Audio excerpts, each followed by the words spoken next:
Esdras capítulos 2 y 3. En el capítulo 2 tenemos una lista de los exiliados que regresaron a Jerusalén. Dice el verso 1, estos son los hijos de la provincia que subieron del cautiverio. Es decir, Judá y Jerusalén ya no eran una nación, pasaron de ser un país ahora a ser una provincia del imperio persa. Estaban bajo el dominio del rey Ciro de Persa. Dice, los cuales vinieron con Zorobabel. Zorobabel fue el gobernador designado sobre la provincia de Judá. No era rey. Dios les permitió regresar, pero aún así habían perdido su independencia. Y este gobernador también era descendiente del último rey de Judea. A otro que se menciona es Yeshua. Encontramos este personaje en Ageo 2, del 1 al 5, y en varios otros pasajes más. Entre los profetas posteriores al exilio mencionan a este notable colaborador con Zorobabel. Versículos 3 al 35 es una lista de las familias que regresaron a Judá y Jerusalén. Esta lista nombra a los cabezas de familia con los números de los hombres de esas familias, los varones. Versículos 36 al 57 es una lista de los sacerdotes, levitas y trabajadores del templo que regresaron del exilio.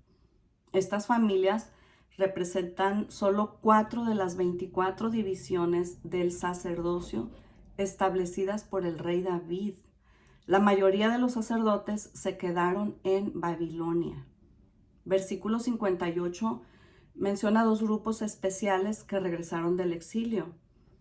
Todos los sirvientes del templo y los hijos de los siervos de Salomón. Estos también eran extranjeros que habían sido empleados por Salomón y, convirtiéndose en prosélitos, fueron incorporados a la comunidad de Israel. Los versículos 59 al 63 encontramos aquellos entre los sacerdotes con genealogías inciertas que regresaron del exilio. Estos buscaron su registro de genealogías y no fue encontrado. Y nos muestra, este detalle nos muestra un respeto admirable por la ley de Dios con respecto al sacerdocio en Israel.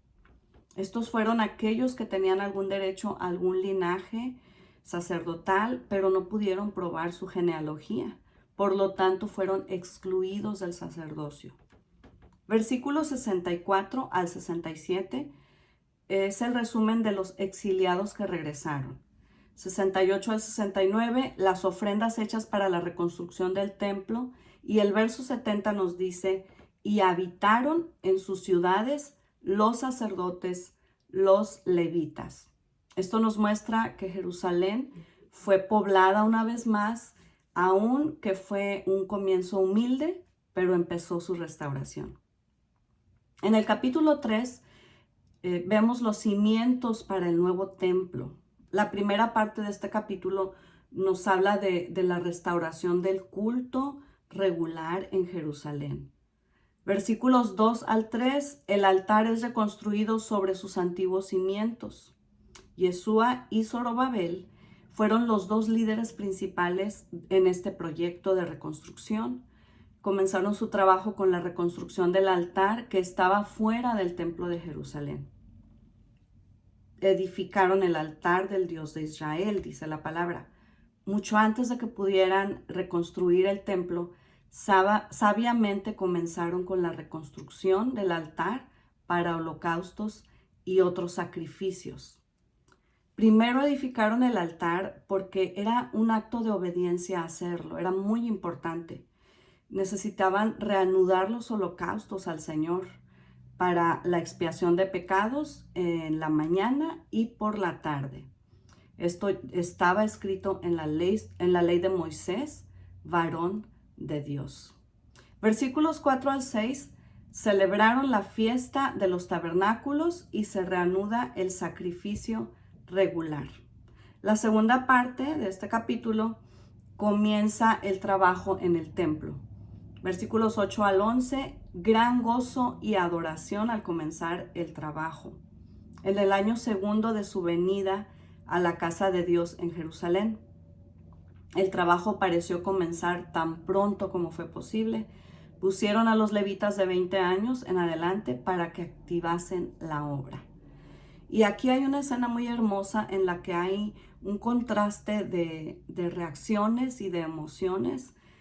Dice que los sacerdotes estaban vestidos con sus ropas ceremoniales, los músicos estaban listos para que alabasen a Dios con instrumentos y alabanzas, y ellos cantaban y alabando, dando gracias a Dios, mientras los albañiles del templo de Jehová echaban los cimientos. Es decir, trabajaban con todo el ánimo, pero también al mismo tiempo el pueblo, los que estaban ahí en la ceremonia, estaban cantando, alabando a Dios y dándole gracias. Por último, aquí encontramos versículos 12 y 13, una reacción del pueblo. Aquí es donde están las emociones encontradas. Los líderes de edad avanzada sabían que este templo nunca alcanzaría la gloria del primero. Ellos lo habían conocido, habían estado ahí. Y también ellos recordaban el horrendo final que tuvo ese templo glorioso de Salomón. Y esto se combinó también con la alegría de la restauración para crear profundos sentimientos en esos líderes de edad avanzada, unas emociones, unos recuerdos, una nostalgia. Pero por otro lado, los más jóvenes que no recordaban el templo anterior porque no estuvieron ahí, quizás la mayoría de ellos no sintieron más que alegría al ver este importante paso en la restauración del templo y su adoración. Los gritos de alegría se mezclan con el llanto de nostalgia y así termina el capítulo 3.